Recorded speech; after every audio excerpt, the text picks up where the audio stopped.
Fernando Píriz Durán, presidente de la Conferencia de Rectores de las Universidades Españolas. Muy bien, presidenta. Muchas gracias. Buenas tardes, señora presidenta.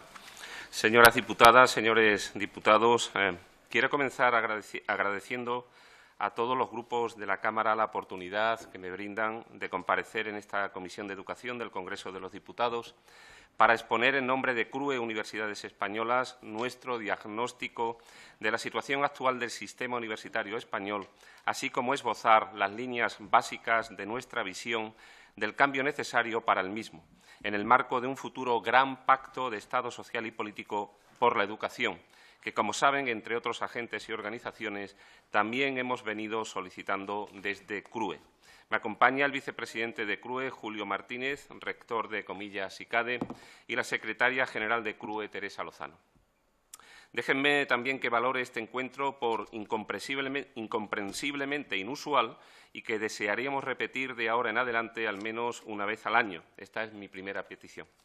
Intentaré ser sintético, pues los minutos disponibles para mi intervención inicial así lo exigen, y de entrada no me detendré a enfatizar la vital importancia de la educación superior y la I+D+I universitaria para desarrollar no solo una economía más competitiva en la era de la sociedad del conocimiento mediante el incremento del capital humano y tecnológico, sino también para lograr una sociedad más justa, con más opciones de empleo estable y cualificado, con mayor responsabilidad social, de más calidad democrática, mayor conciencia medioambiental y con comportamientos más saludables.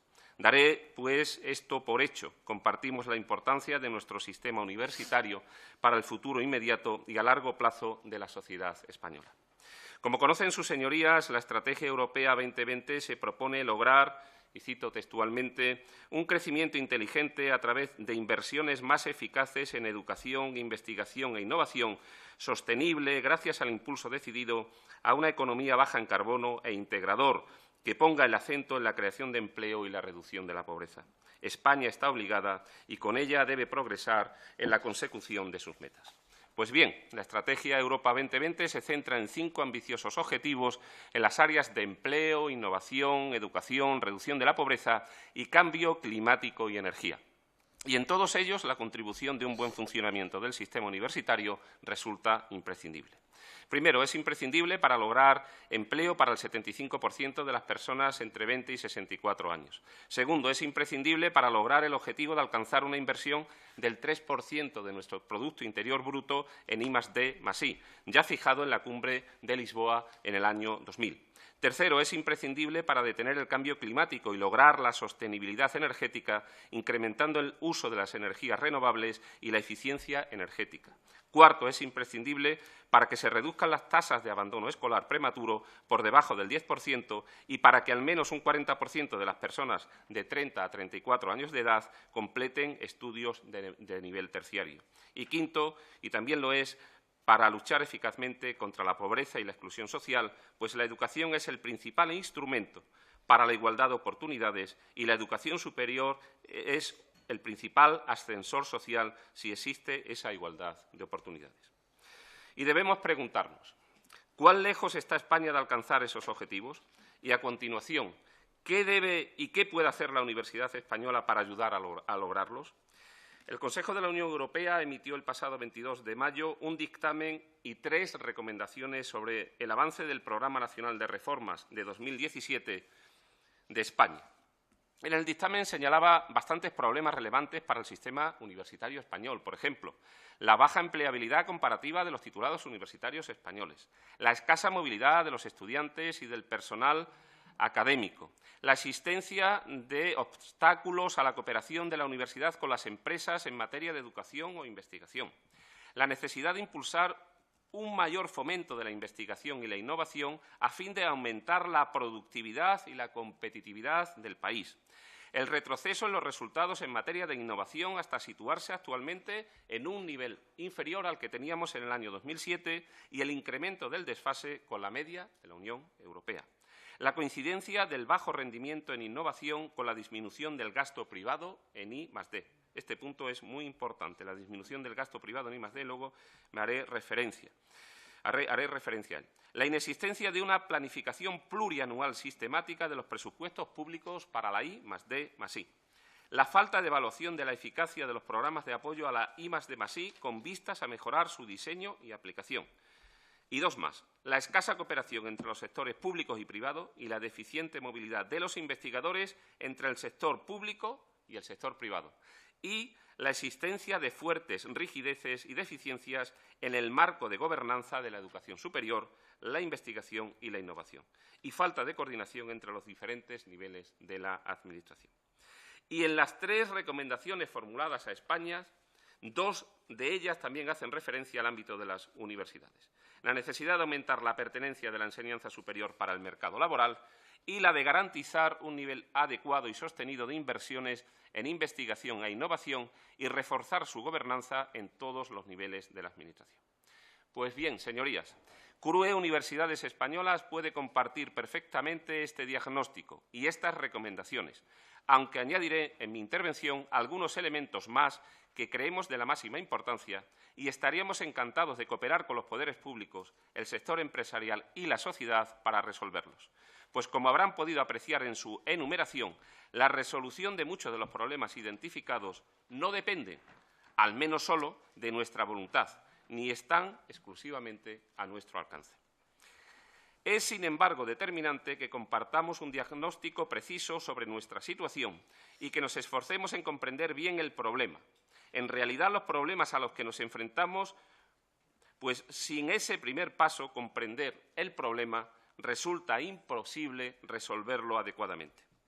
Es también muy importante delimitar lo que no es un problema, y en los últimos años se han planteado a la opinión pública varios falsos problemas respecto a la Universidad Española y, créanme, dado que no tenemos muchos recursos, debemos aplicarnos a resolver lo esencial. Permítanme dos ejemplos de falsos problemas. Primero, no tenemos ni demasiadas universidades ni demasiados universitarios. Cualquier análisis comparado de los datos de otros sistemas universitarios de calidad permiten sostener sin problemas esta afirmación. El tamaño del sistema universitario español, tanto desde la demanda como desde la oferta, es adecuado y no está sobredimensionado. Y su actual estructura y amplitud resultan indispensables para que España pueda alcanzar el objetivo fijado por la Unión Europea de que el 40% de la población tenga estudios superiores en el año 2020. Segundo, nuestra posición en los rankings no es sobresaliente. Pero tras un análisis exhaustivo que está a su disposición en la publicación realizada por CRUE en el año 2016 bajo el título Rankings 2015, Impacto Científico y Sistemas Universitarios, podemos concluir que el sistema universitario español tiene un impacto total adecuado a su tamaño y recursos totales utilizados por el país. Debemos mejorar, pero nuestras limitaciones son objetivas. Las universidades españolas no alcanzarán puestos de relevancia internacional si no hay una apuesta decidida del país por ampliar su esfuerzo en I+D+I, con mayor esfuerzo de gasto público, pero sobre todo, de gasto privado. La posición de las universidades en los rankings internacionales es sobre todo un síntoma de la intensidad y de la estabilidad del sector de la investigación y la innovación en cada país. Desde el asentamiento de la globalización y la economía del conocimiento, las prioridades de los países más competitivos se han dirigido decididamente hacia el crecimiento sostenido del esfuerzo del gasto público y privado en I+D+I. Sin embargo, a partir del año 2008 y con la llegada de la crisis, España se ha separado de esa tendencia general, cambiando la pendiente de su curva de evolución a descendente, mientras que la mayoría de los competidores han seguido priorizando la inversión en I+D+I, incluso en momentos en los que se producía recesión en sus economías. No es menos cierto que a partir del año 2014 ha vuelto a aumentar la inversión pública en investigación básica en nuestro país. En ese contexto recesivo, muchos países, y precisamente como estrategia para salida de la crisis, han redoblado la intensidad de los esfuerzos en investigación. Es el caso de Alemania, Corea, Japón, China, los países nórdicos y los países asiáticos más competitivos. España invierte en I+D un 1,22% de nuestro Producto Interior Bruto, cuando la media de la Unión Europea de los 28 es del 1,94% y la de la OCDE del 2,37%. Solo Polonia y Grecia, de los miembros de la OCDE europeos, gastan menos en I+D+I que España. ¿Por qué razón nuestras universidades se podrían situar en los puestos de cabeza de los rankings internacionales de investigación? La pregunta clave es, ¿qué va a hacer España para aproximarse a una inversión en investigación del 3% del PIB en el horizonte 2020? Y sobre esta pregunta reconozcan que esta Cámara tiene más capacidad de respuesta que las propias universidades. Sin duda hay más factores. Tampoco escalaremos posiciones en las clasificaciones internacionales si no logramos proporcionar a nuestras universidades una regulación más flexible y más respetuosa con su constitucionalmente declarada y escasamente aplicada autonomía universitaria. Necesitamos una nueva regulación, más bien una desregulación, en cuyo marco sea posible, entre otras muchas cosas, atraer el mejor talento y retribuirlo adecuadamente para incentivarlo y retenerlo. Volveré sobre este tema más adelante. Pero en el diagnóstico de nuestra situación actual hay algunos problemas centrales que el dictamen de la Comisión Europea no recoge y yo debo plantearles. Los precios públicos de nuestras enseñanzas universitarias están entre los más elevados de Europa. Son los quintos más caros, tras Gran Bretaña, Irlanda, Holanda e Italia. Y nuestro sistema de becas se sitúa entre los más débiles e insuficientes de los países de la OCDE, pues nuestro gasto en becas y ayudas al estudio es solo del 40% del de la media. Nada puede justificar esta situación, que atenta contra la igualdad de oportunidades y favorece la exclusión. Esta es la primera entre las prioridades presupuestarias a abordar con decisión, ahora que parece que la recuperación es un hecho. La crisis sigue completamente presente en las finanzas universitarias. El gasto de España en educación superior es inferior a la media de la Unión Europea y la OCDE. Y, al contrario de lo acaecido en muchos de estos países desarrollados, el gasto público en educación superior en España se ha reducido un 17% desde 2010 hasta 2014, más de 1.000 millones de euros. El retroceso en la financiación de la investigación es de emergencia, con retrocesos del 47% en la financiación privada, 47% en la financiación privada y del 21% en la de origen público, lo que sin duda repercutirá a medio y largo plazo en nuestro nivel de competitividad y de empleo. También hemos perdido mucho capital humano, más de 7.500 empleos, de los cuales 3.486 han sido de profesores y 4.068 de personal de administración y servicios. Es una pérdida muy grave, sobre todo porque no ha sido posible reponerla con captación de talento joven y de excelencia. Es un retroceso que no puede persistir, incompatible con la propia idea de universidad. Es por ello que venimos solicitando la urgente supresión de la tasa de reposición, tanto para el personal docente e investigador como para el personal de administración y servicio. De lo contrario, se limita la posibilidad de recuperación de esta pérdida de capital humano, algo necesario si se quiere sostener y, más aún, incrementar la competitividad de nuestro sistema universitario.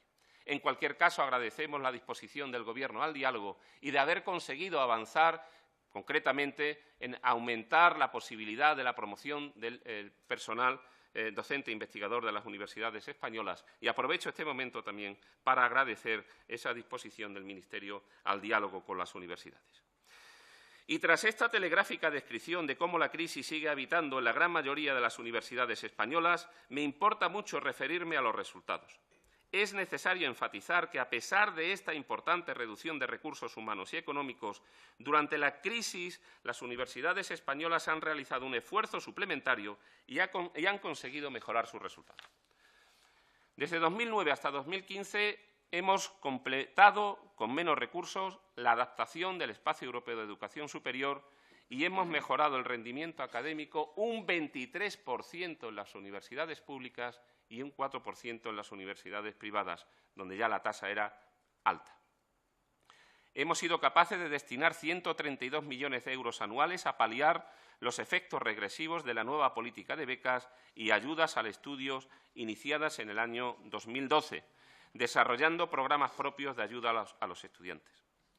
Al contrario que las empresas y el conjunto del sistema, las universidades han sostenido su gasto universitario en I+D+I en el nivel del año 2007. Para ello hemos tenido que reducir un 6% los gastos de personal, un 15% los gastos corrientes y un 35% las inversiones reales.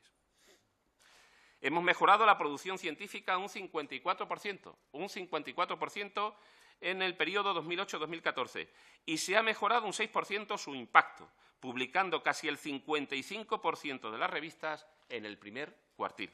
Y lo más importante, han seguido saliendo al mercado laboral español personas de alta cualificación imprescindibles para el desarrollo y la competitividad de nuestra economía y para la reducción relativa de su nivel de desempleo.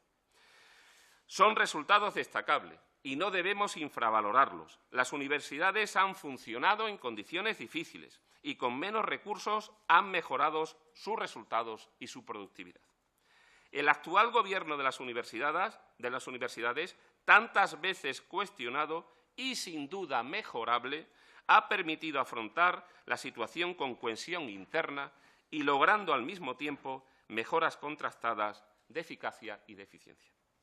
Pero si indudablemente hay aspectos esenciales de nuestra actividad que deben presentar un balance más positivo, todos ellos mejorarían con más rapidez si dispusiéramos de recursos adicionales, si se revirtieran en todo o en parte los recortes de los recursos públicos y los descensos de las aportaciones privadas, pero en cualquier caso la Universidad Española seguirá, como ha hecho durante los últimos años, en un proceso de mejora continua que no debe detenerse.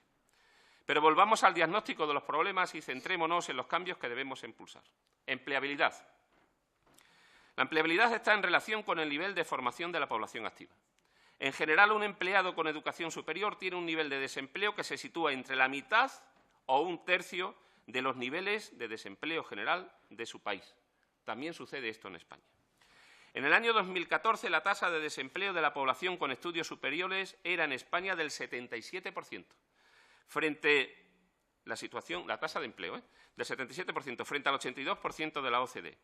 De esta información se deduce que la población con estudios superiores en España tiene dificultades diferenciales de empleabilidad con la del resto de los países, en gran parte derivada de la enorme debilidad estructural del mercado de trabajo en España, aunque también pueden existir problemas en el diseño curricular de los estudios. Los últimos datos de empleo van en la línea positiva. Debemos acelerar esa recuperación y trabajar para que el empleo sea de calidad. Durante la crisis, la formación superior de los egresados universitarios les ha permitido resistir mejor la degradación del mercado de trabajo en nuestro país. A finales del año 2015, algo más de la quinta parte de la población activa española estaba en paro, 20,9%, mientras que el paro afectaba al 12,5% de esa misma población activa con estudios superiores. A pesar de ello, durante la crisis, el empleo universitario creció, según un reciente estudio publicado por el Instituto Valenciano de Investigaciones Económicas. El INE publicó a finales del año 2015 por primera vez la encuesta de inserción laboral de los titulados universitarios, referida a los egresados del curso 2009-2010. Seguramente uno de los peores años para la empleabilidad de los egresados. Los resultados de dicho trabajo respecto a la inserción laboral en 2014 de los egresados del curso 2009-2010 destacaban elementos de la máxima importancia a tener en cuenta en el análisis de la empleabilidad universitaria. Debemos, pues, impulsar cambios. Primero, debemos atender muy especialmente las evaluaciones que de inmediato se han de producir sobre el desempeño de los títulos de grado y lograr una mayor adaptación de nuestros currículos a las necesidades sociales y del mercado de trabajo. En esa estrategia, las universidades y todo el sistema educativo deben proporcionar a sus egresados competencias y habilidades blandas efectivas. Es imprescindible que nuestros egresados encuentren con mayor facilidad su primer empleo de calidad. Segundo, debemos ampliar la proporción de los estudiantes que estudian un máster. Actualmente, solo el 10,4% de los graduados estudian un máster en España. Solo 1 de cada 10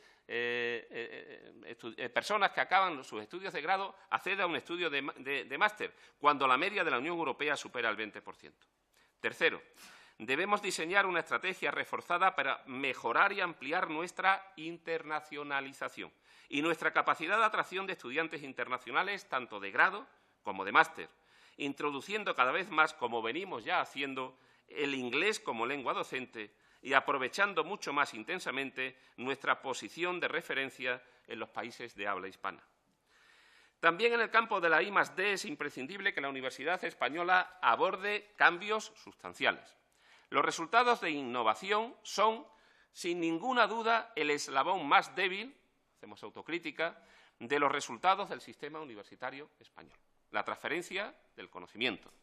Al contrario que en el terreno de la educación superior y de la producción científica de las universidades españolas presentan unos resultados relevantes, donde estamos fallando es a la hora de transmitir los resultados de la investigación y poderlos transformarlos en un valor añadido y la generación de nuevas empresas basadas en el conocimiento.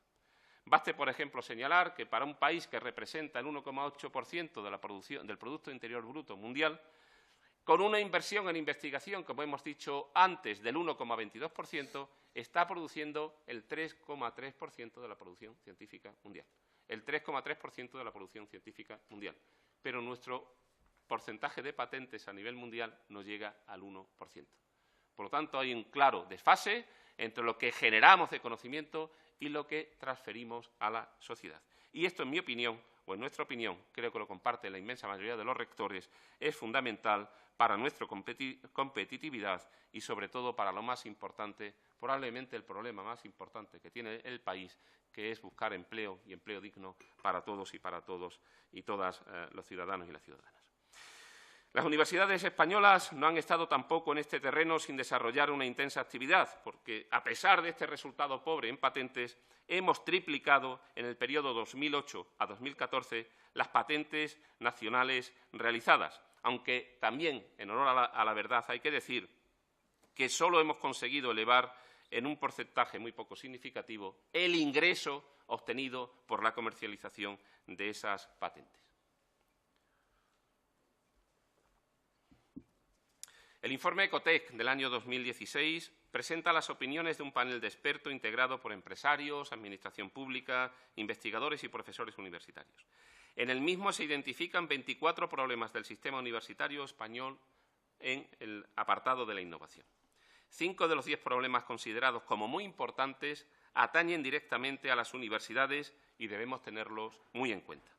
En definitiva, hemos de lograr que la totalidad de nuestra capacidad investigadora y de innovación se active y que nuestra oferta de capacidades y de servicios sea mucho más accesible para las empresas y para la totalidad del tejido productivo.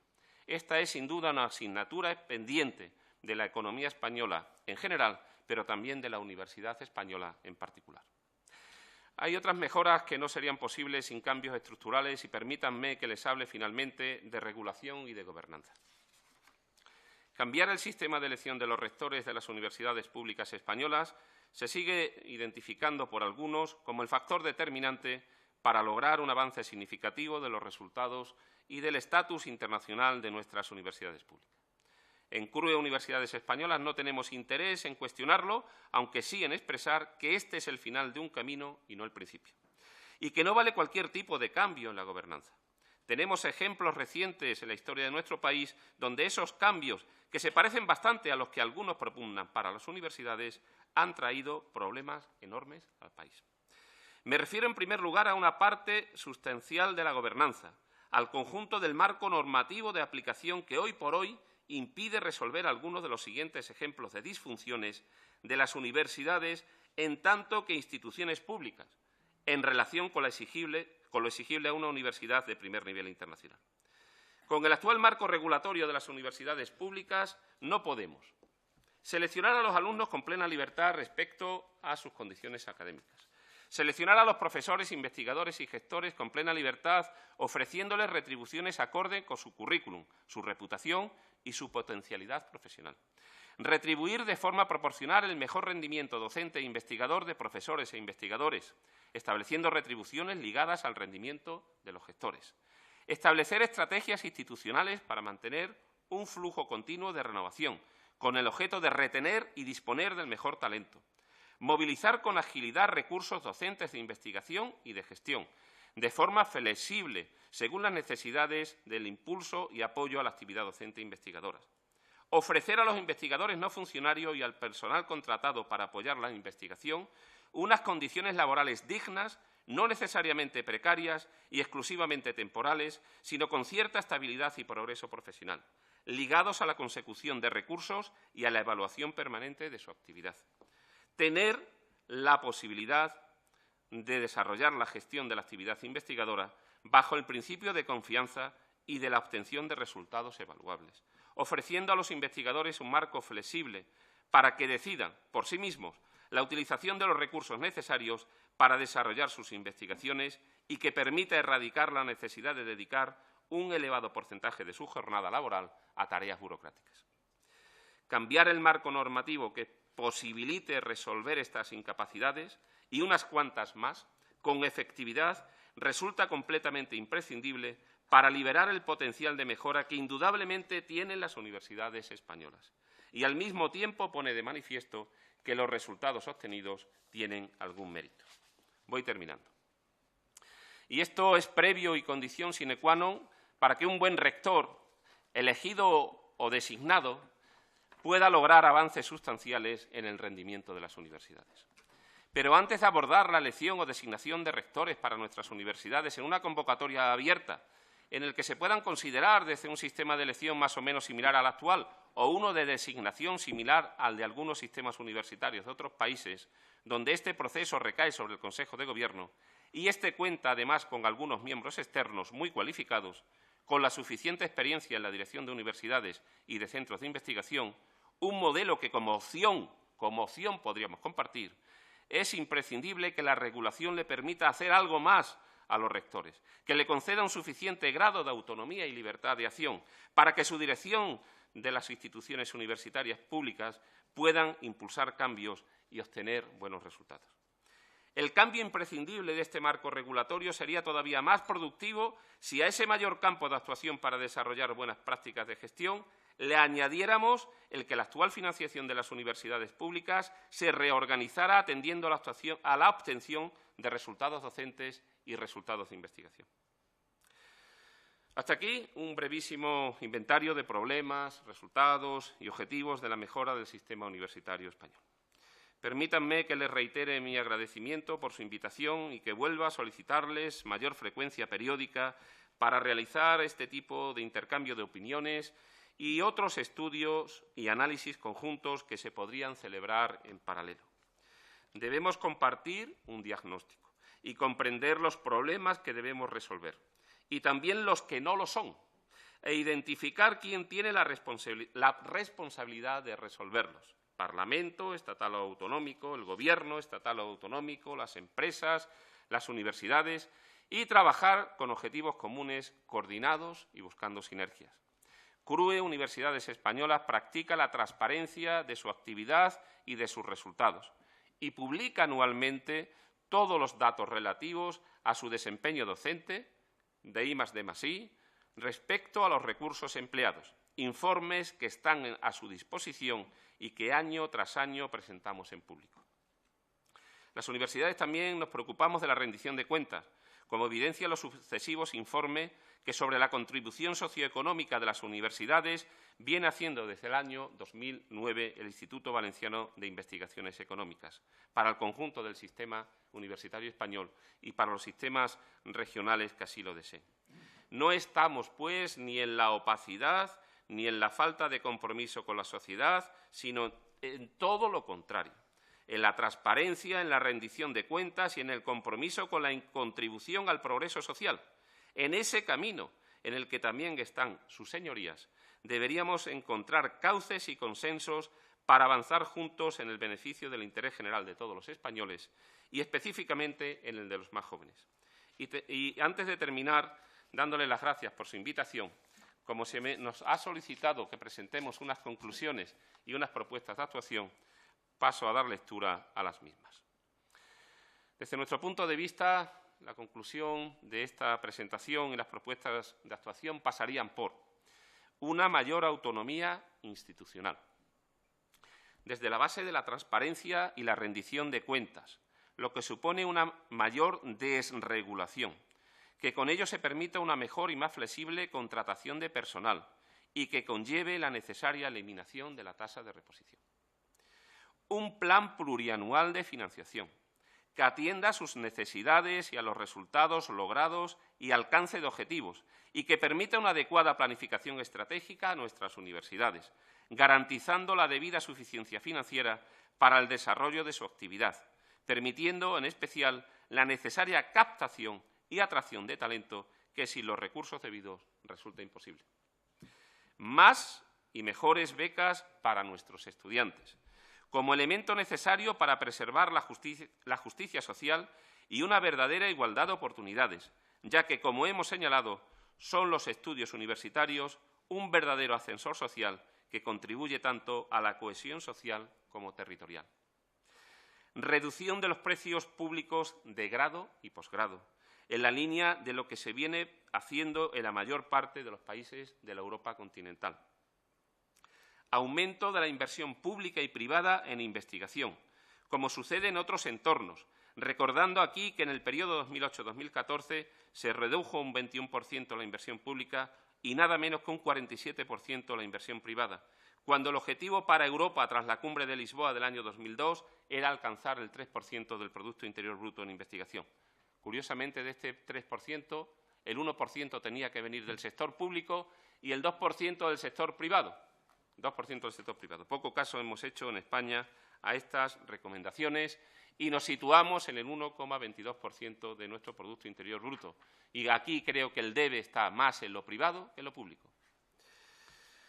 Incentivar, voy terminando, incentivar la transferencia, ya que el avance hacia una verdadera economía del conocimiento hace obligado que nuestra producción científica sea transferida y valorizada en nuestro tejido productivo. Necesitamos producir más patentes y una mayor explotación de las mismas, que contribuyan a una mejor transferencia del conocimiento producido y su puesta en valor en nuestra economía. Penúltima, una mayor internacionalización de la actividad universitaria, que debe venir de diferentes vías, tanto de una mayor movilidad internacional de profesores y estudiantes como de los programas de cooperación, siendo necesario incrementar la presencia de estudiantes extranjeros en nuestras aulas, tanto de grado como de posgrado, para la que debemos continuar incrementando nuestra oferta de asignaturas en inglés. Y reclamamos una política de Estado firmemente comprometida en este sentido, para facilitar los trámites y procedimientos para la admisión y estancia de estos estudiantes en nuestras universidades. En este sentido, resulta de especial interés el trabajo conjunto con nuestras embajadas, que, por cierto, estamos haciendo cada vez que salimos a un país y estamos encantados con nuestros embajadores y con todo el personal que trabaja en las embajadas españolas de los países a los que visitamos, a los cuales aprovecho para agradecer públicamente su ayuda. Y, por último, estudiar nuevas formas de gobierno en las universidades españolas. No habiendo fórmulas generales iguales para todas las universidades, sería bueno considerar otros sistemas que, desde fórmulas más o menos similares a la actual, consideren de forma opcional las que se vienen utilizando en otros sistemas universitarios, lo que permitiría una mejor valorización de los distintos sistemas de gobierno en el futuro. Reitero mi agradecimiento y me pongo a su disposición. Muchas gracias. Muchísimas gracias, señor Píriz. Ahora vamos a comenzar con las intervenciones de los portavoces de los distintos grupos parlamentarios y, en primer lugar, tiene la palabra por el Grupo Parlamentario de Esquerra Republicana el señor Olori. Gracias, señora presidenta, y gracias, señor Segundo Píriz, por su intervención. Oyéndole, reflexionaba y me preguntaba, ¿y por qué narices no hacemos un pacto por la universidad?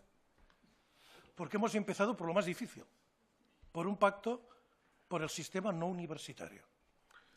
Porque ya llevamos más de 60 comparecencias y los tres grandes puntos que han encallado los pactos por el sistema no universitario: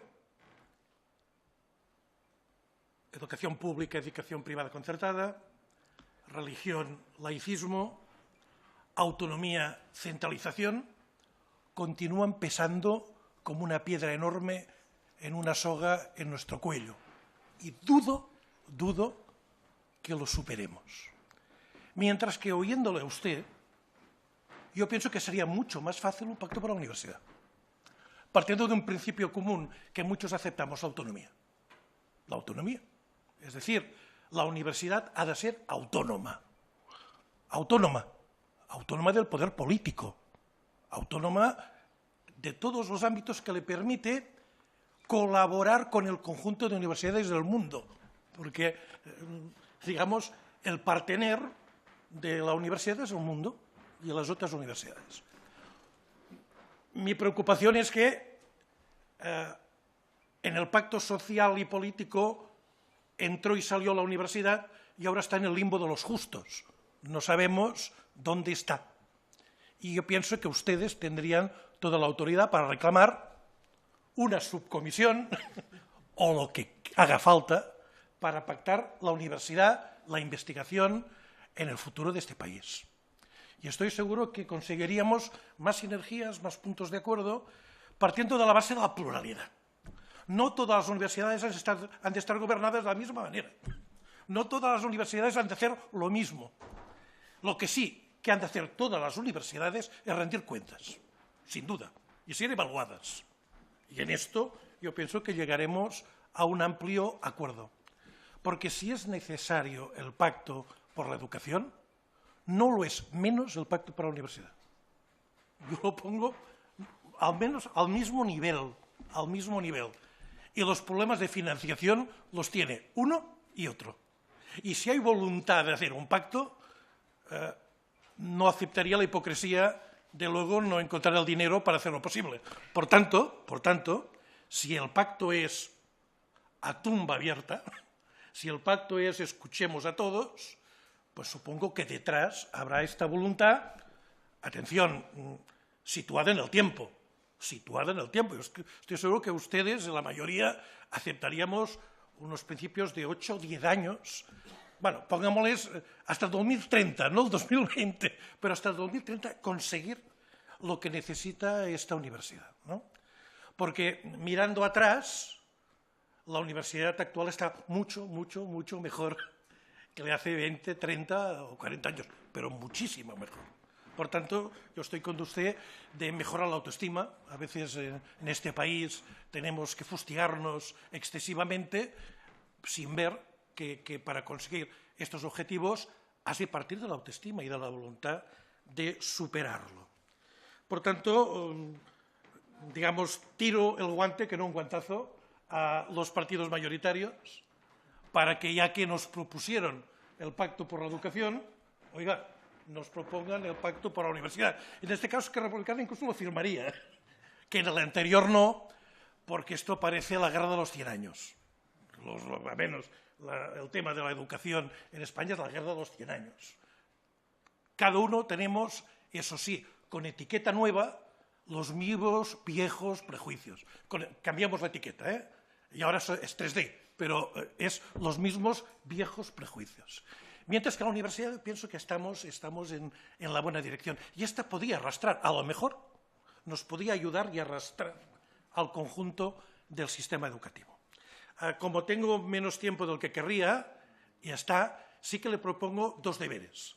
Nosotros le ayudamos, bueno, veremos, mis compañeros, en que haya un pacto por la universidad, y usted nos ayuda en algo que es fundamental para el pacto por la educación, la formación del profesorado. Ha de cambiar profundamente. En eso ustedes han de cambiar también de paradigmas.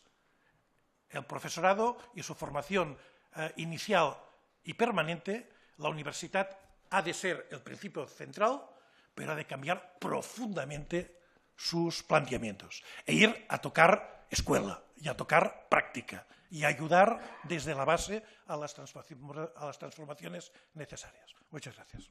Gracias, señor Oloriz, por ajustarse al tiempo. Por el Grupo Parlamentario de Ciudadanos tiene la palabra la señora Martín Yaguno. Muchas gracias, señora presidenta. Muchas gracias, señor Píriz, al presidente de la CRUE.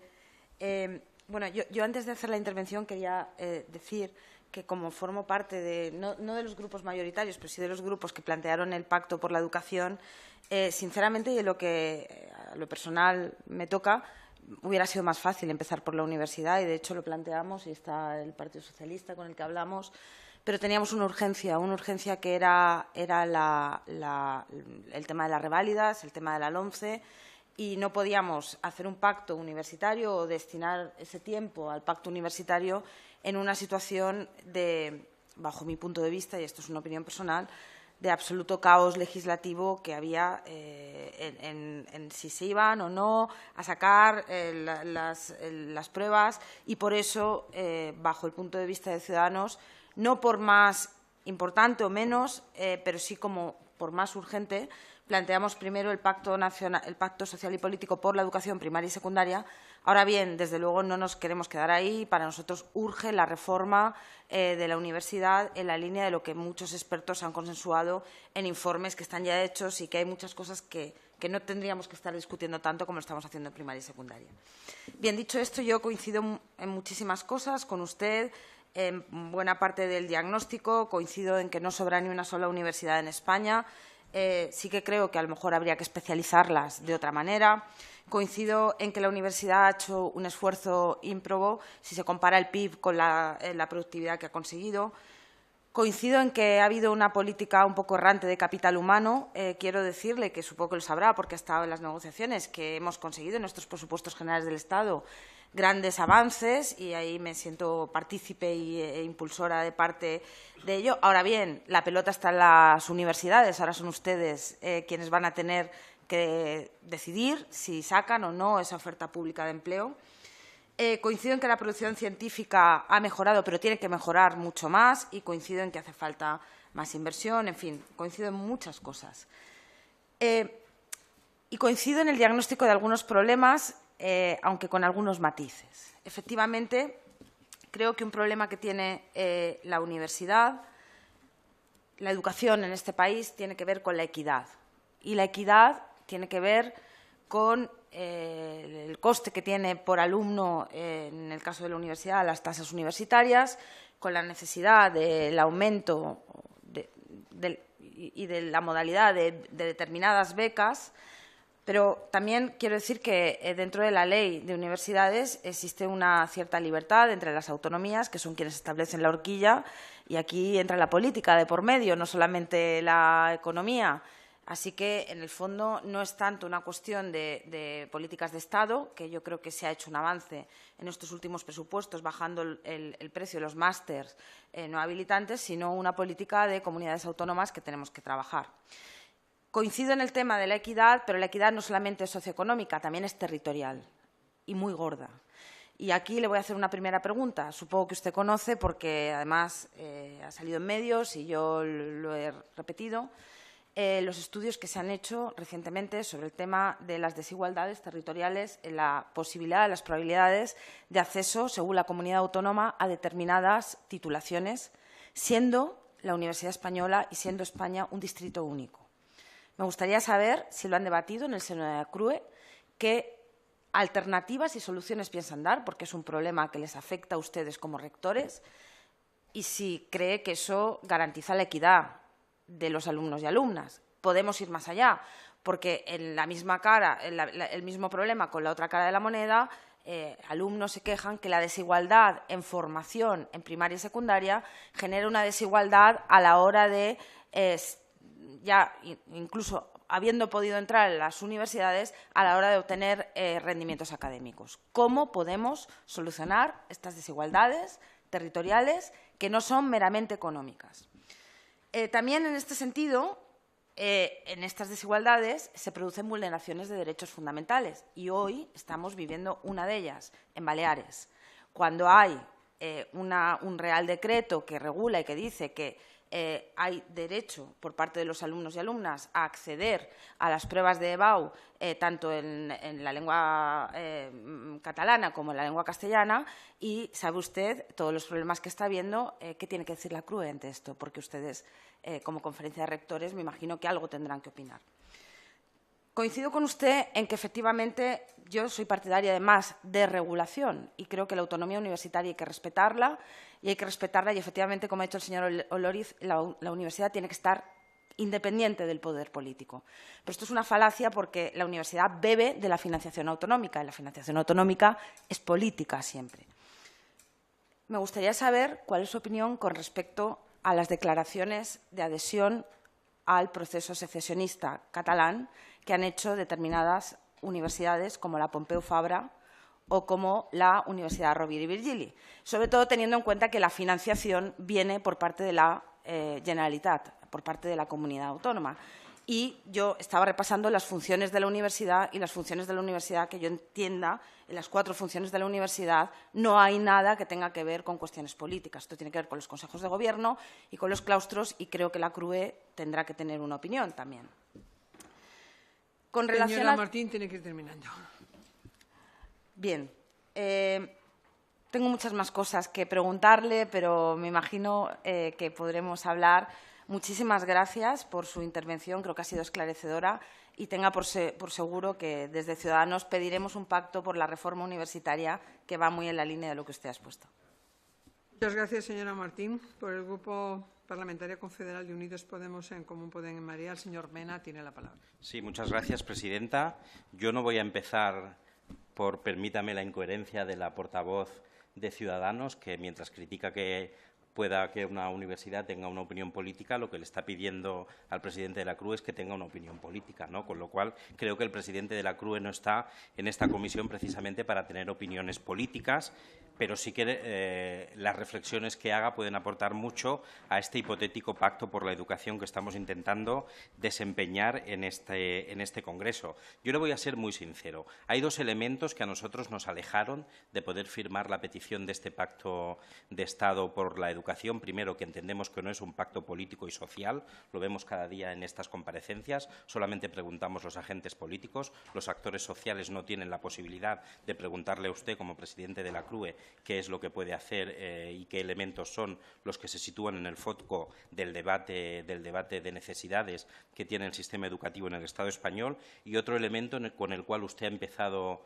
su intervención, que es el del Horizonte 2020. Nosotros entendemos que, estando de acuerdo en algunas de las propuestas finales que hacen todos los análisis del Horizonte 2020, entendemos que es prácticamente una mercantilización de la educación, y entendemos que ese no tiene que ser la pieza fundamental. Y usted en su intervención también iba un poco, señor Píriz, por esa línea. Usted hablaba de empleabilidad, de rentabilidad, de competitividad, de producción científica, y yo, en cambio, en ningún momento le he oído hablar de derecho a la educación. Y el derecho a la educación es un elemento fundamental, es el eje fundamental que debería vertebrar el sistema educativo del Estado español. Los ciudadanos y las ciudadanas no vamos a la universidad solamente para tener un buen empleo, que también.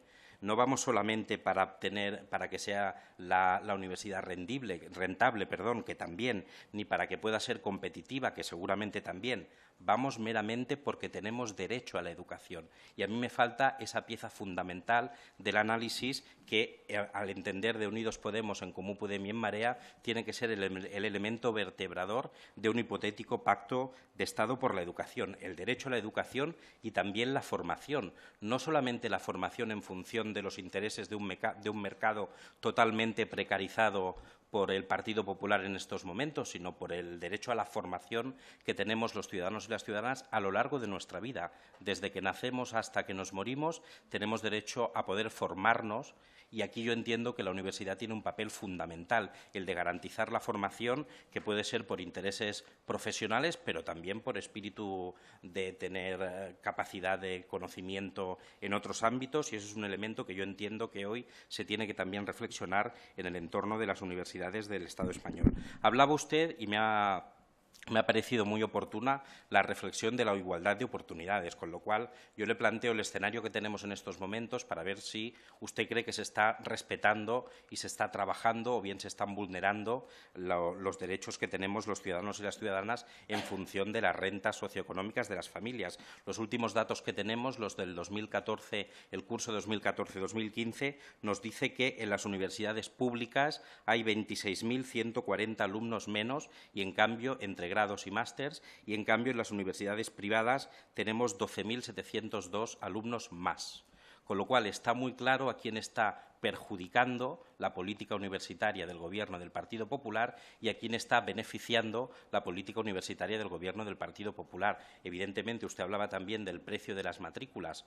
Pues no puede ser que en comunidades como la que yo vengo, de Cataluña, se haya multiplicado por un 60%, en Madrid también, y eso provoque que muchos alumnos que vienen de las clases populares, de las clases socioeconómicas más vulnerables, que seguramente es con quienes tendríamos que tener pues, mayores políticas de activación de derecho a tener un futuro mínimo en condiciones de dignidad, se está totalmente vulnerando. Con lo cual, señor Píriz, a mí me gustaría que usted nos hiciera una reflexión en torno a qué podemos hacer para que la universidad pública sea la pieza fundamental del sistema universitario, porque es la que de verdad garantiza la igualdad de oportunidades en el conjunto de la sociedad española.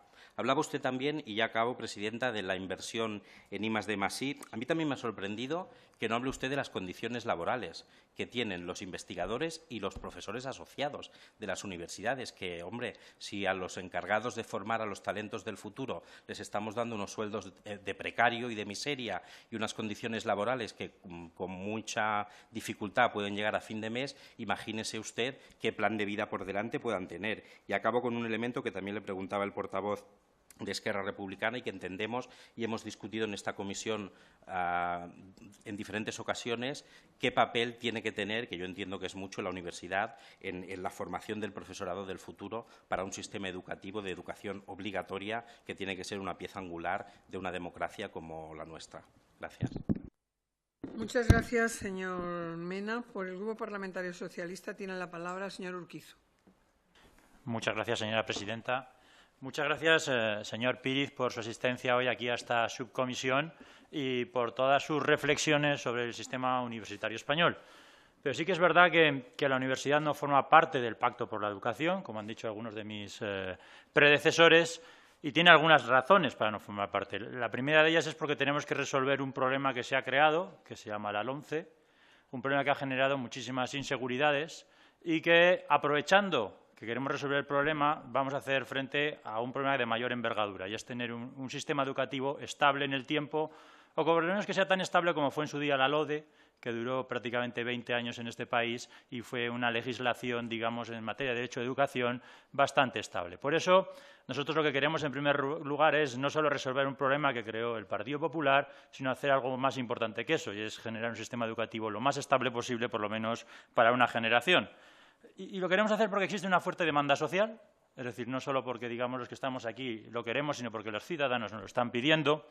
Y lo queremos hacer porque, además, el sistema universitario ha evolucionado a un ritmo totalmente diferente al sistema educativo obligatorio, que es lo que nos trae en esta subcomisión aquí, la educación primaria, la secundaria, es decir, el mínimo que debe tener cualquier ciudadano en este país desde el punto de vista educativo y que es obligatorio para todos. Y son dos sistemas que han tenido evoluciones muy distintas y consideramos que debemos de poner el énfasis en eso.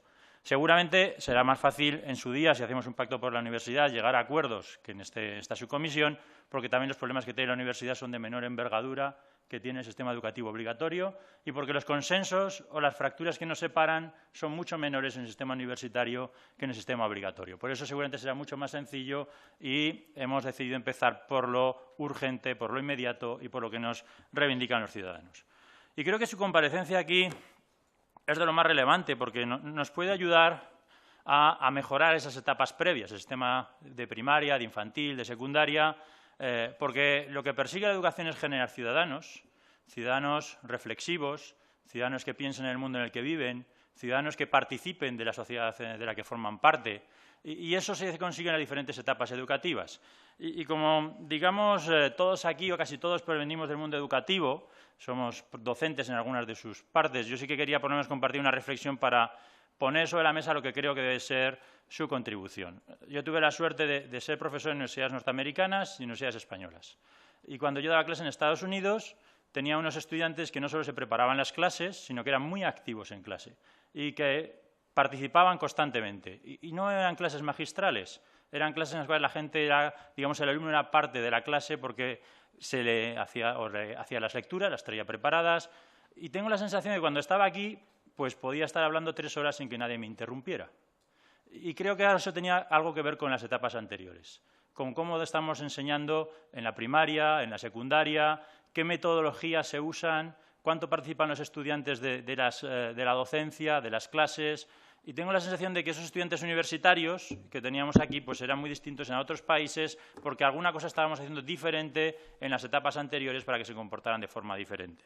Por eso lo que le quería decir o lo que le quería poner sobre la mesa son 5 interrogantes en los que creo que ustedes desde la CRUE nos pueden ayudar a resolver este pacto por la educación. El primero de ellos, ¿qué es lo que tenemos que cambiar en la primaria, en la secundaria, desde el punto de vista de la metodología de la educación? ¿Qué tipos de estudiantes demanda la universidad y qué es lo que tenemos que cambiar para que esos ciudadanos pues, puedan ser mejores ciudadanos en la etapa final del sistema educativo? ¿Qué cambios introduciría usted en la primaria y en la secundaria desde el punto de vista de la metodología educativa? ¿Qué tenemos que corregir en esas etapas para que cuando lleguen a la universidad sean unos estudiantes universitarios plenos? En segundo lugar, estoy totalmente de acuerdo con usted. No tenemos demasiados estudiantes. Y, de hecho, lo que tendría que preocuparnos no es que haya muchos estudiantes, sino que aquellos que no pueden estudiar o fracasen escolarmente se queden por el camino. Esa tenía que ser nuestra preocupación, no los que están estudiando, sino los que no han podido estudiar. ¿Y qué cree que tendríamos que hacer para que más gente estudie en este país? ¿Qué es lo que tendríamos que hacer para que haya más gente que quiera ir a la universidad o que quiera tener los estudios superiores?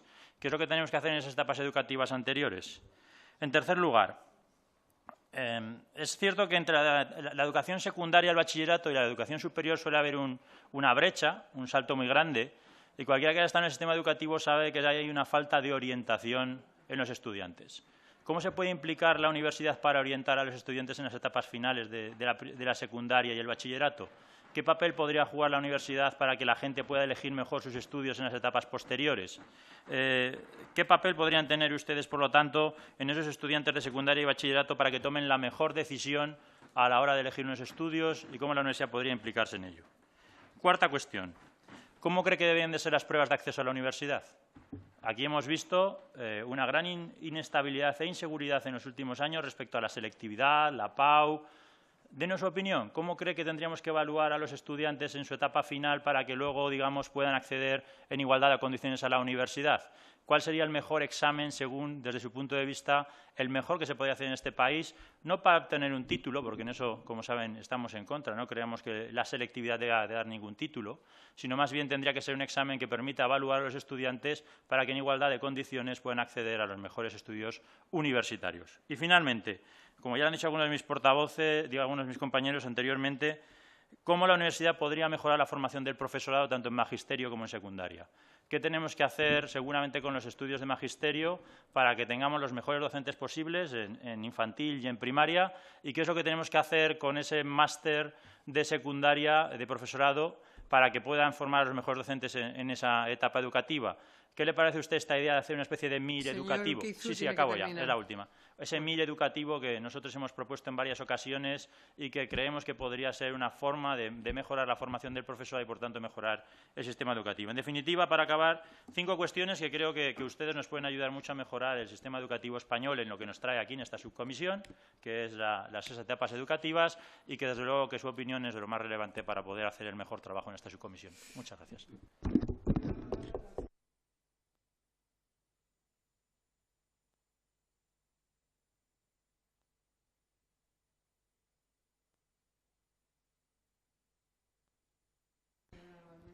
Lo intentaré, señora presidenta. Muchas gracias, señor Píriz, presidente de la Conferencia de Rectores de las Universidades Españolas y rector magnífico. Y bienvenido en nombre del Grupo Parlamentario Popular a usted y al vicepresidente y secretaria general que le acompañan.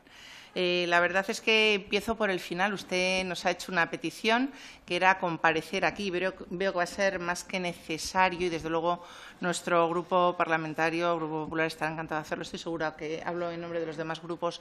Estaremos encantados de tenerle aquí cuantas veces usted quiera y, desde luego, con una cierta continuidad, porque las cuestiones que nos ocupan y nos preocupan en relación con la educación y en relación con la educación superior son muchas. Y también decirle, en relación con toda la intervención que ha tenido, con la línea general de la intervención y también de la que han tenido el resto de mis compañeros portavoces de otros grupos parlamentarios, que es cierto que es importante avanzar en un pacto hacia la universidad, hacia los desafíos, algunos de los cuales usted nos ha planteado en esta tarde, y que yo creo que ya hemos comenzado en esta casa, en el Congreso de los Diputados, a poner en valor a través de la aprobación mayoritaria, no unánime. Algunos portavoces creo que se van uniendo a la idea que teníamos en relación con una proposición no de ley que trajo el Partido Popular, el Grupo Popular, al Congreso, y que consensuamos y convertimos convertimos en una proposición de varios grupos políticos para avanzar hacia una estrategia de la educación superior, que nos parece que es un paso esencial en ese camino del pacto. Un pacto que, por otra parte, usted ha demostrado de una manera más que sobrada en muchas ocasiones su capacidad para llegar a acuerdos, para llegar a pactos, y, por lo tanto, también en ese sentido alguna lección nos podría dar. Y quería preguntarle pues, ¿cuál es su experiencia en relación con las negociaciones que ha mantenido últimamente con el Ministerio? Yo he visto una importante capacidad de negociación también por parte del Ministerio, pero quería conocer su valoración. Ustedes han alcanzado últimamente importantísimos acuerdos pues, en relación con las pruebas de selectividad, que ahora mismo están nuestros chicos en España examinándose, o en el acceso a la universidad, o en el tema que también ha aludido usted de la tasa de reposición, o en cuestiones pues, relativas al 3+2, por ejemplo, tan importante en los grados. Bueno, pues ¿cómo valora usted en ese sentido bueno, pues las negociaciones y la capacidad de llegar a acuerdos con el Ministerio? Y también, abundando en algunas de las cuestiones que afectan más a este pacto, sin perjuicio de que tengamos otros momentos para hablar de otras cuestiones, me gustaría incidir más en el tema de las pruebas de selección para el acceso a la universidad. ¿Qué tipo de evaluación considera usted que es la adecuada para evaluar los conocimientos, sobre todo para permitir a los alumnos de cualquier lugar de España poder acceder a la universidad, a los estudios de su elección, en igualdad de oportunidades con el resto de los alumnos? También, en relación con esto, cómo conjugar la capacidad de elección de los alumnos con aquella que usted demanda para las universidades a la hora de seleccionar no solamente a los profesores excelentes, sino también a los alumnos excelentes, y cómo podría afectar esto bueno, pues a una cierta igualdad de oportunidades de todos los alumnos. Y me permito pues, pensar en el sistema holandés, que tiene un sistema un poco especial, que mezcla el sorteo con las calificaciones y que bueno, pues hace algunas cosas que nos resultan chocantes en nuestro sistema. También, en relación de la transición de los estudios de secundaria a la universidad, ¿cómo valora la formación con la que ahora mismo llegan nuestros jóvenes a la universidad, sobre todo a determinadas materias, a determinados estudios muy especializados, y el papel de los cursos cero en la Universidad Española para ser capaces de homogeneizar el conocimiento de los alumnos? ¿Cómo están funcionando y qué fórmulas habría para hacerlos innecesarios o convertirlos en una especie de orientación específica para nuestros alumnos? Y en ese sentido, también y en relación con el fracaso y con el abandono en los primeros años de carrera, ¿cómo considera usted que podrían flexibilizarse las pasarelas para evitar que muchos alumnos que llegan con unas determinadas expectativas a la universidad pues consideren al final de su primer año o antes del final de su primer año que han fracasado, que aquello que a lo mejor llevan toda la vida deseando hacer no podían hacerlo? Y dos últimas preguntas. Una en relación con el tratamiento de alumnos superdotados. En Estados Unidos hay algunas experiencias muy interesantes. La Universidad Johns Hopkins, por ejemplo, tiene integrada en la propia estructura de la universidad un centro de jóvenes talentos. ¿Y cómo piensa usted que la Universidad Española podría ayudar a la enseñanza secundaria y al bachillerato, fundamentalmente en la integración de esos alumnos que tienen unas capacidades especiales y que, por lo tanto, pueden verse a lo mejor frustrados en sus expectativas en los estudios de secundaria y de bachillerato? Y en relación con los estudios de magisterio, haciendo mías algunas de las preguntas que han hecho mis compañeros, oír un poco más. El MIR, que se plantea desde muchas autoridades académicas y políticas para los profesores, plantea también una reflexión, y es la adecuación de la oferta de plazas en las universidades españolas vinculada a eso que decía usted, que era un poco la demanda, la satisfacción de la demanda. Cómo adaptar, por lo tanto, la necesidad de la formación de los profesores al número de profesores que se demandan. Muchísimas gracias. Gracias, señora.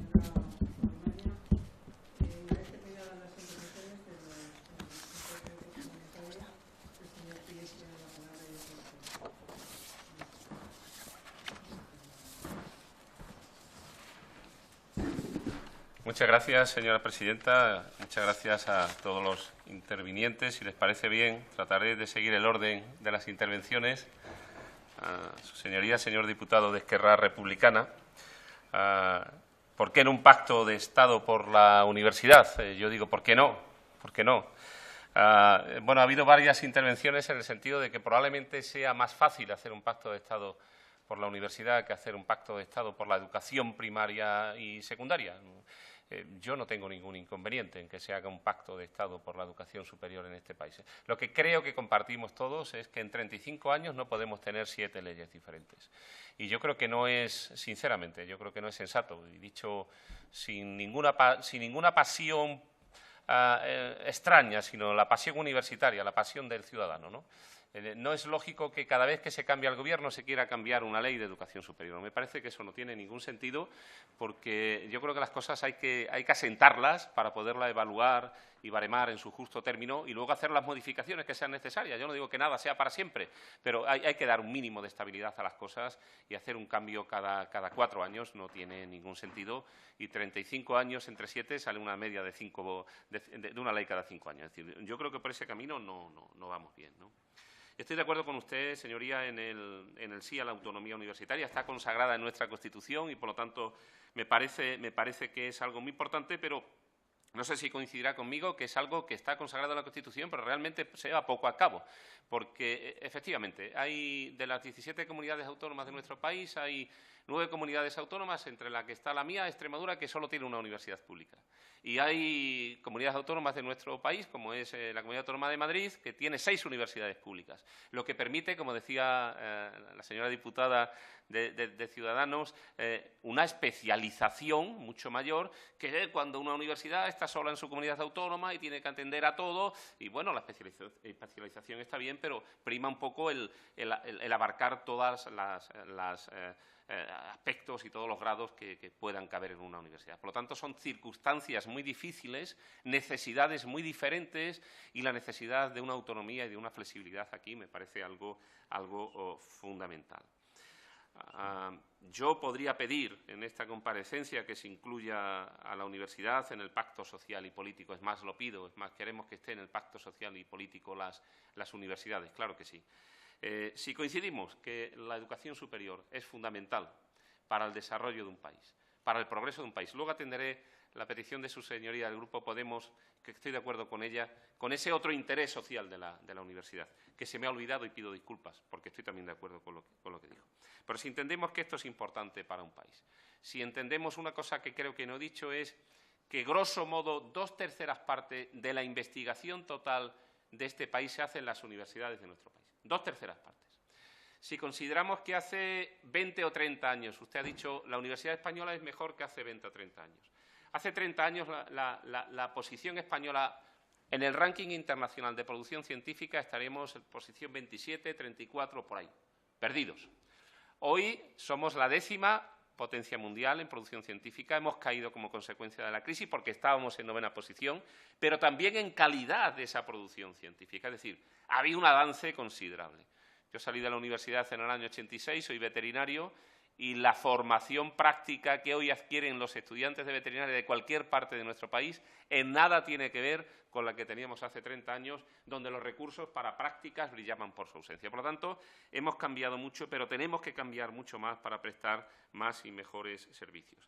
Y hay una pregunta recurrente que yo creo que puedo contestar, presidenta, para así no repetir y ahorrar tiempo. Es decir, ¿cómo puede ayudar la universidad a mejorar la formación de los profesores para que nuestro nivel de primaria y secundaria aumente? Me parece una pregunta muy importante, de un calado total, y que la universidad tiene que remangarse y mojarse en este tema. Y yo creo que tenemos que tomar la conciencia social que un profesor de primaria, un profesor de secundaria tiene que tener al menos la misma consideración que un médico en nuestro país. Consideración económica, consideración social, consideración del papel que tiene que jugar en la formación de los ciudadanos. Si consiguiésemos esa consideración, he puesto la económica en primer lugar, me da igual, pongan la última, van todas unidas. Si consiguiésemos esa consideración, hoy entrarían a estudiar el grado de magisterio una parte importante de los mejores estudiantes. La nota para hacer magisterio en nuestro país sería mucho más alta que es ahora. Y si además luego le ponemos un MIR nacional exigente, que aquí se puede llamar también MIR, Maestro Interno en Formación, o MIF, o lo que sea, pero un periodo de formación exigente, paso indispensable para luego poder ocupar una plaza de maestro o profesor de secundaria, estaríamos teniendo un nivel de formación de nuestro profesorado mucho más alto que el que tenemos ahora, que en mi opinión, es la pieza clave de todo el sistema. Creo que los países del norte de Europa que han hecho esta apuesta son los países de Europa que tienen una mejor formación de sus jóvenes, una mejor calificación PISA, que no es lo más importante, pero es una consecuencia de lo primero, y me parece, sinceramente, que esto pasaría por una consideración mucho mejor que tiene desde todos los puntos de vista de los profesores, que pasa porque los mejores entren, no solo en medicina, donde todo el mundo quiere entrar con una nota casi en torno a 14, si tienes un 13,3 ya no entras, sino que para entrar también en estas disciplinas hubiese que tener una nota muy alta y luego una prueba muy exigente a nivel nacional que primase a los mejores, que seleccionase a los mejores. Y creo que, en mi opinión, eso sería el camino para mejorar en la educación primaria y secundaria, también en la universitaria. Podríamos ser más exigentes a la hora de seleccionar el profesorado. Y planificar 2030 no es un horizonte tan lejano, faltan 13 años. Y el tiempo, desgraciadamente, pasa muy rápido. Planificar a medio plazo me parece bien. Todo lo que vaya en esa línea, pues desde CRUE y desde las universidades, estoy convencido que lo vamos a apoyar. Por lo que respecta a la intervención de la señora diputada del Grupo Ciudadanos, ¿se han conseguido avances en los presupuestos generales del Estado? ¿Podemos sacar todas las plazas? Pues en algunos casos sí, en otros no, pero en cualquier caso los avances que se han producido son positivos. Nosotros le hemos dicho al Gobierno, y luego, atendiendo a la señora diputada del Grupo Popular, del Partido Popular, luego hablaré de mi relación con el ministro y con el secretario de Estado y con el secretario general de Universidades que nos acompaña, don Jorge Sáenz. Creo que se deberían suprimir la tasa de reposición. Creo que si a las universidades públicas, en este caso, se le dice, oiga, usted forma parte de la administración pública, el país tiene una tasa de endeudamiento que ya no se puede pasar. Por lo tanto, aquí tenemos que hacer un ejercicio de responsabilidad para gastar lo que tenemos. Bueno, vale, bien, yo lo comparto. Me gustaría gastar mucho más porque, como he tratado de exponer, nuestros gastos están por debajo de la media de los países de la Unión Europea de los 28. Pero vamos a ser corresponsables. Tenemos un techo de gasto, tenemos una situación complicada, vamos a ser todos serios. Vale, yo me puedo gastar en mi universidad hasta aquí, hasta 100. Oiga, pues hasta 100, que no voy a pasar de 100, déjeme que yo contrate a asociados que le paguen más. Estoy de acuerdo con una de las intervenciones, luego entraré. Los asociados están siendo mano de obra barata para muchas universidades, en algunos casos. En otros casos no, porque son profesionales de reconocido prestigio que vienen a verter a la universidad su experiencia profesional, pero en otros casos, desgraciadamente, están siendo mano de obra barata para el sistema. Déjeme que yo contrate, porque es que la misma universidad, no una universidad distinta, dependiendo de su ciclo vital, va a tener unas necesidades u otras. O una facultad va a necesitar o más profesorado joven o potenciar al que ya lleva aquí 20 años que tiene que promocionar. Es decir, y eso se hace eliminando la tasa de reposición, que desgraciadamente yo creo que se ha intentado por parte del Gobierno, pero desgraciadamente no se ha podido conseguir. Pero aplaudo, en cualquier caso, los avances que se han producido, que nos ayudará. Y contestando a la intervención de Marta, de la señora diputada del Grupo Ciudadanos, decir que las universidades creo que vamos a hacer el mayor esfuerzo para sacar el mayor número de plazas posible, porque nos hace falta, pero tenemos el compromiso de cumplir el objetivo de déficit.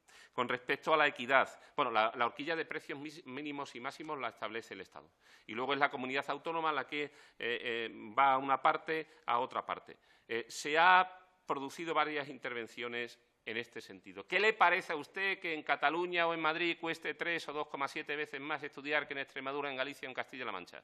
Me parece muy mal, porque si tenemos claro que todos vivimos en el mismo país, los ciudadanos del mismo país deben tener los mismos derechos, las mismas oportunidades, los mismos derechos y las mismas obligaciones. Y no es lógico que en el mismo país un ciudadano pague hasta 3 veces más por el mismo estudio de grado, dependiendo de que viva en Cataluña, en Madrid, en Andalucía, en Galicia. Y luego, si quieren, me refiero a la última noticia de hoy, que es que la Comunidad Autónoma de Andalucía pretende hacer matrículas gratuitas para los estudiantes que aprueben en primera matrícula una asignatura de un curso, que cuando se examine de la siguiente no tenga que pagar la matrícula.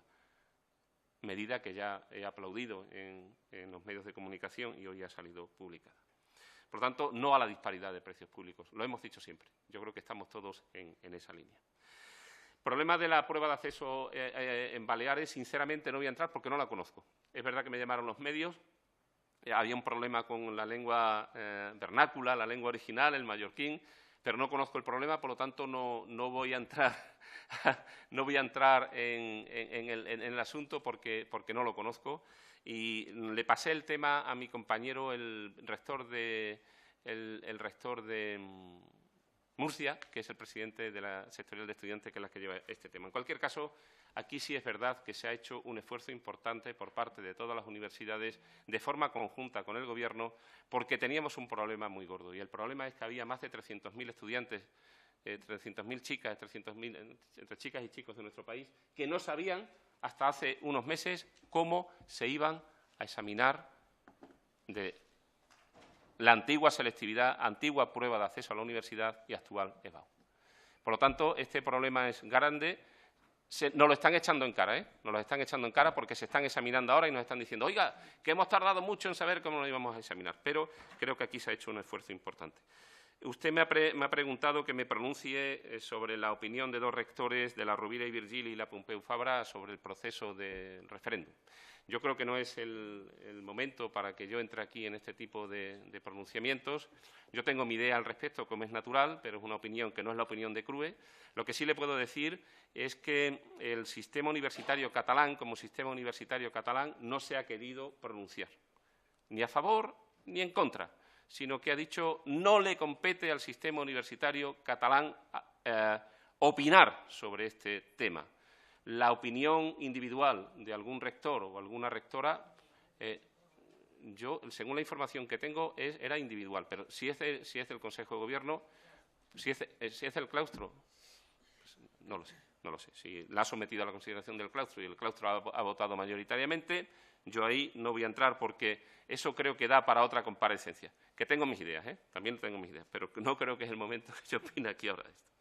Con respecto a la intervención del señor diputado del Grupo Podemos, estoy totalmente de acuerdo con el derecho a la educación y es verdad que me ha faltado una cosa que siempre he defendido.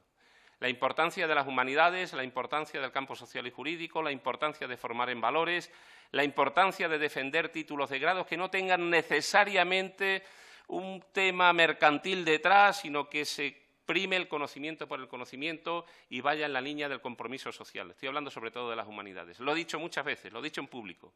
Lo he dicho en público y he defendido a las humanidades y he defendido la necesidad de que las humanidades sigan en la universidad. He defendido la necesidad de que grados con pocos estudiantes de ciertos campos del conocimiento, fundamentalmente de las humanidades, no se cerrasen en mi universidad y no hemos cerrado ninguno, porque yo creo que la universidad no solo es la formación del ciudadano en tanto en cuanto sea una persona capacitada para ejercer un trabajo con una buena retribución, es sobre todo y ante todo formar una persona comprometida, una persona que sea justa, que sea solidaria, que tenga libertad, que pueda expresarse con libertad, respetando a los demás, pero también haciendo respetar su opinión. Y yo creo que eso trasciende el puro mercado y va más allá. Por lo tanto, pido disculpas por no haberlo dicho antes y le doy la razón en ese sentido. Ya me he pronunciado a favor de la matrícula gratuita con esas condiciones que se quiere poner desde el Gobierno de Andalucía. Por lo tanto, yo estoy en la facilidad de que más estudiantes, lo decía su señoría, el representante del Grupo Socialista, que más estudiantes vayan a la universidad, si es que no lo está diciendo Europa. Oiga, en el año 2020 usted tiene que tener el 40% de estudiantes universitarios. Y no los tenemos todavía. Por lo tanto, que vayan más a la universidad. Precio de las matrículas en Cataluña, yo creo que ya los he contestado. Se están vulnerando los derechos de los ciudadanos. Hombre, legalmente no, pero en la práctica se están creando unos obstáculos muy diferentes. Insisto, no puedo entender que en una parte del país se pague 3 veces más por la misma prestación que se hace de una administración pública como es una universidad que en otra parte del país. Yo creo que eso no es lógico y no se puede mantener. Condiciones laborales de los investigadores y de los profesores asociados. Lo he dicho antes. Creo y defiendo la figura del profesor asociado. Creo que personas de reconocido prestigio que vienen a la universidad cobrando muy poco, pero que son buenos abogados, buenos economistas, buenos médicos, lo que sea, y que vengan a dar esa parte práctica a los estudiantes, me parece fundamental. Pero ahora lo que no me parece de recibo es que se utilice la figura del profesor asociado, como nos estamos obligando casi todas las universidades a utilizar, como mano de obra barata, porque eso no tiene mucho futuro. Y la misión en la formación del profesorado, creo que se lo he contestado al resto de los compañeros. Intervención de compañero de un grupo socialista, de su señoría Ignacio Urquizu, bueno, me ha hecho 5 preguntas. ¿Qué cambiar en la primaria y la secundaria para que esto funcione mejor? Yo creo que lo he tratado de contestar antes. Para mí, ya la base de todo esto es mejor formación del profesorado, que pasa por lo que he dicho antes, un mayor reconocimiento social. De hecho, Finlandia y estos países del norte que nos ponen los dientes largos con el tema de los puntos que nos sacan en el informe PISA, están basándose en eso, en una mejor consideración social y formación del profesorado. ¿Qué hacer para que estudien más personas en España? Pues facilitar que puedan ir más a la universidad, más y mejores becas para los estudiantes y la reducción, todo lo que se pueda, del precio público de las matrículas. Hay un país como Alemania, donde las matrículas son prácticamente gratuitas y sin prácticamente pagan algo anecdótico, una pequeña tasa.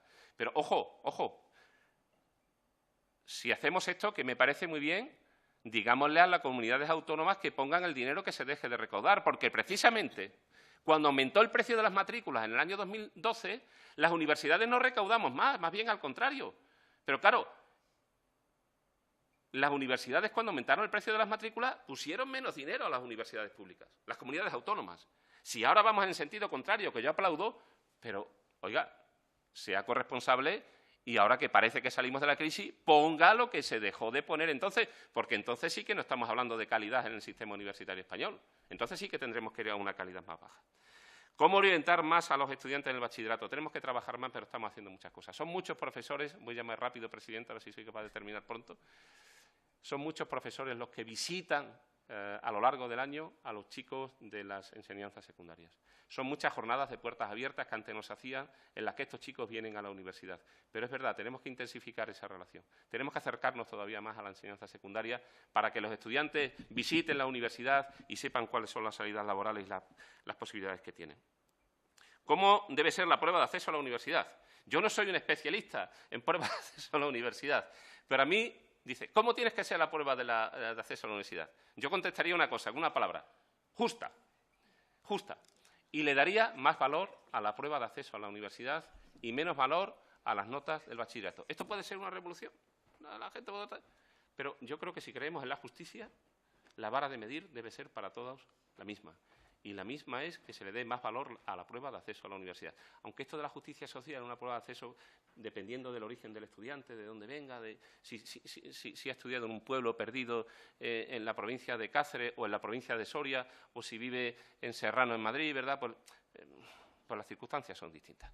Pero yo creo que la prueba debe ser ante todo justa, debe ser objetiva y en esa línea debemos trabajar. Y para CRUE hay una cosa muy rápida.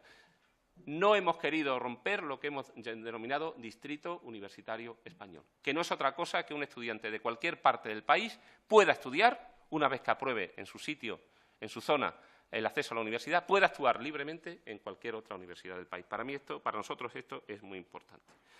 ¿Y cómo mejorar la formación del profesorado en máster secundaria? Yo creo que lo he dicho antes. Yo creo que está claro que hay que seleccionar más a los profesores de primaria y secundaria en el sentido de ser más exigentes, y esa exigencia viene motivada si se pone una especie de MIR y si hay una mayor consideración social de tal forma que los mejores, además de querer ser médicos, quieran ser también profesores de primaria y secundaria. Muchas gracias, señora diputada, por la invitación a comparecer más. Yo, como ven, estoy encantado de dar mi punto de vista, que intento que en la mayoría de los casos sea la opinión de CRUE, la opinión mayoritaria de CRUE. Claro, somos 76 rectores, cada uno piensa de una forma, pero yo creo que recoger el sentido general. Pero otras veces me veo obligado a expresar, según mi leal saber y entenderlo, cómo veo las cosas, porque tampoco puedo estarle consultando todos los días a los compañeros, ¿no? ¿Cuál es su experiencia en la relación con el Gobierno, con el Ministerio? Concretamente con el Ministerio de Educación, Cultura y Deporte. A ver, yo creo que la relación CRUE-Ministerio es buena. Si lo comparamos con etapas anteriores, la podríamos decir, además, que podría ser hasta muy buena. Pero entiendo, sinceramente, que esa relación debería ser la normal. Yo creo que una conferencia de rectores que tiene como objetivo velar y trabajar porque el sistema universitario de nuestro país sea lo mejor posible y cumpla con sus tres principales misiones: docencia, investigación y transferencia lo mejor posible, debería tener siempre una interlocución directa y fluida con el Ministerio.